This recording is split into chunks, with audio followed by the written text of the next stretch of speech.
এইটা হলো আমাদের সালতা থানার ছোট্ট একটা গ্রাম। গ্রামটির নাম হচ্ছে বড়দিয়া। আর এই যে দুজনকে দেখছেন, এরা হলো দাউদ আর টুলু। এদের কোনো কাজ কাম নেই, সারাদিন ঘোরাফেরা, খেলাধুলা, আড্ডা দেওয়া। একদিন হঠাৎ করে এরা দুজন গাছের গোড়ায় বসে বিশ্রাম করছিল। তখনই মায়াবতী নামে একটি মেয়ে ওদের পাশ দিয়ে হেঁটে যায়। তারপরের দিন দাউদের মাথা ঠিক নেই। দাউদ মেয়েটিকে দেখে পাগল হয়ে যায়। হঠাৎ করে একদিন মেয়েটির সামনে পড়ে যায়। তখন মেয়েটিকে দেখে দাউদ শুধু ডাকতে থাকে। মেয়েটি ভয়ে কাচুমুচু হয়ে সেই সামনে দাঁড়ায়। তখন মেয়েটিকে দাউদ কুপ্রস্তাব দিতে থাকে আর বলতে থাকে, এই চলো না, আমরা একটু চিপায় যাই, চলো না, চলো। তখনই হঠাৎ করে আমাদের থানার ওসি সাহেব চলে আসে।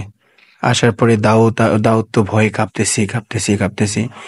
ওসি সাহেব আসার পরে মেয়েটি সব কথা খুলে বলে দেয়। তারপরে ওসি সাহেব দাউদকে থানায় নিয়ে চলে যায়। আর ওই মেয়েটি সসম্মানে বাড়ি ফিরে চলে যায়, কোনো সমস্যা হয় না।